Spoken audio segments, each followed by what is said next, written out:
Good morning, first grade. I hope everyone is having a good day so far.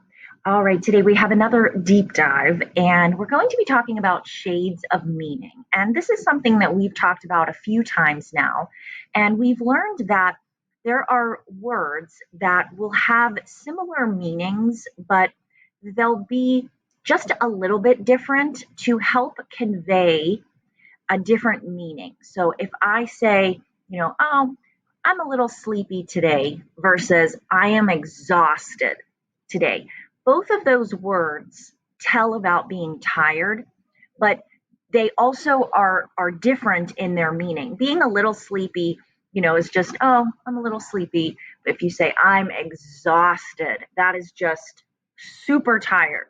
So you can see the similarities between those two words, but also the difference and the shades of meaning, right? One is definitely a stronger word for tired, and one is not as strong of a word.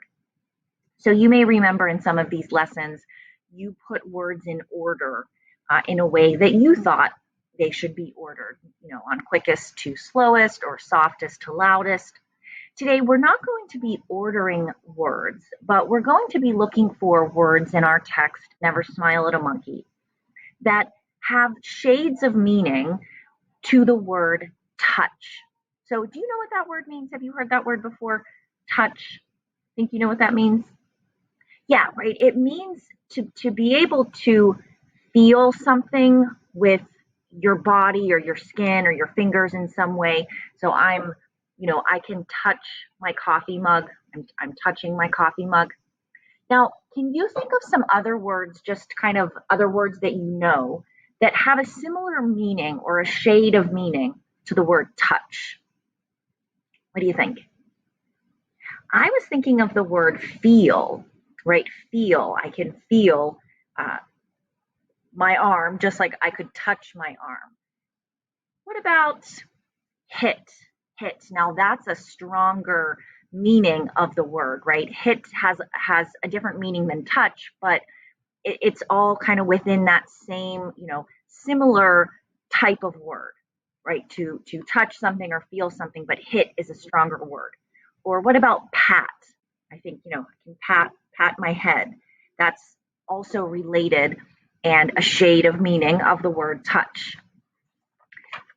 Can you think of any other?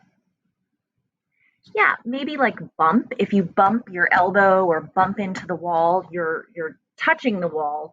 But again, that gives us a different picture of what that word means. That bump is a little different. And hold, right? If I hold, I can hold my coffee.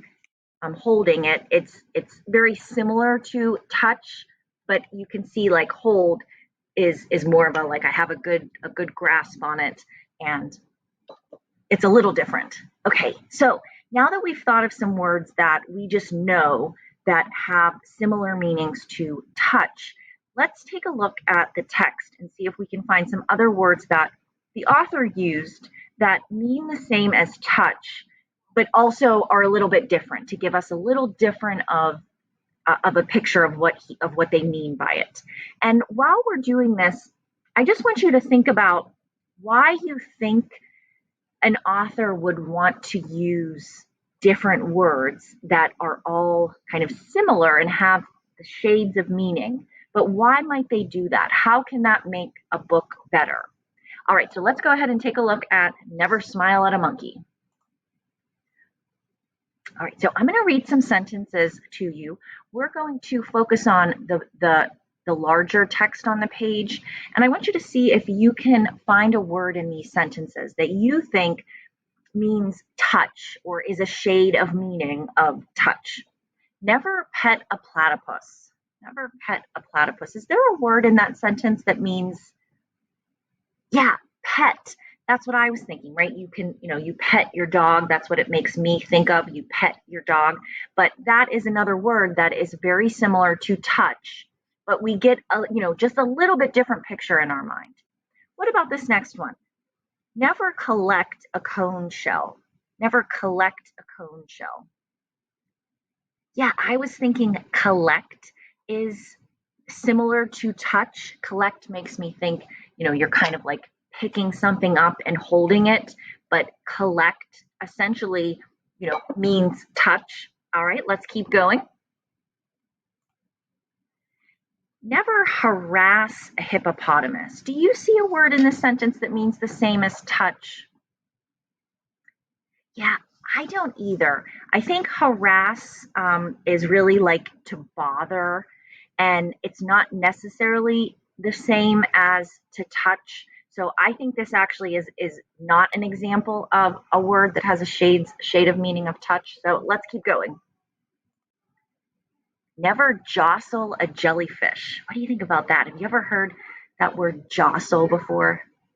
Yeah, I think jostle kind of makes me think like you're kind of like moving something around, but you're touching it. So I would say jostle is a good example. What about never step on a stingray? What do you think? Yeah, step. I mean, if you step on, that's you're kind of touching the stingray, right? In that sense, but it has definitely a different meaning. Let's keep going. Never clutch a cane toad. Never clutch a cane toad. Do you see a word in there that would mean the same as touch? Yeah, clutch. When I think of clutch, I think like you kind of like really grab it up and hold it tight. But again, it is a shade of meaning of the word touch. All right. What about never cuddle a cub? Never cuddle a cub. Yeah, cuddle. I think cuddle is a shade, a meaning, is another word that means similar to touch, but again, gives us a little bit different of an idea of exactly what they mean. Cuddle, I kind of think of like, snuggling up, but it's still, in that shade of meaning of touch. All right, let's just take a look at a couple more. Never stare at a spitting cobra. Do you see a word that means the same as touch? Yeah, I don't either. Stare, that's to really look at something and like not move your eyes from it. So that doesn't mean that isn't a word that has a shade of meaning of touch. Never caress an electric caterpillar. Never caress an electric caterpillar. Yeah, if you were thinking the word caress, that is kind of similar to almost like pet, right? That's kind of the picture in my mind I get when I hear that word. But again, I think it's a word that is similar to touch. Okay, so let's wrap this up. Okay, and here are just some of the words that we found: pet, collect, jostle, clutch, cuddle, caress. Some of the words that we came up with ourselves: just feel, brush, hold, pat, bump, hit, right? All words that, um, you know, mean similar to touch, but again, give us those shades of meaning. So why do you think the author might choose to use all of those different words? Pet, collect, jostle, clutch. What do you think? Yeah, if you were thinking that it adds a lot of variety and it makes the writing a lot more interesting, and it also gives us a more clear picture. If it just said, never touch a cone shell, never touch a platypus, never touch a box jellyfish, never touch a hippopotamus, that wouldn't be a very interesting book, right? No, it wouldn't be a very interesting book. And it would really, it's kind of saying the same exact thing, but collect, right? When you're talking about the conefish, you would have to kind of pick it up and collect it. That's a specific meaning. Jostle a jellyfish, kind of like you'd be doing this to it, and that has a different meaning than cuddle a cub. So it adds variety, it makes the writing more clear, and that is shades of meaning. So just keep that in mind when you're speaking or writing. Is there a word that you could use that is, more clear and more specific? And keep your eyes out, as you're reading and listening. Do you notice any words that, have similar meanings, and how is it helping? All right. So for today, you can just send this activity back blank just to clear it from your feed to let us know that you have watched this and that you're all finished. And we'll talk to everybody the next time. All right. So thanks again. Again, no response with this activity. You can just send it back. All right, thanks.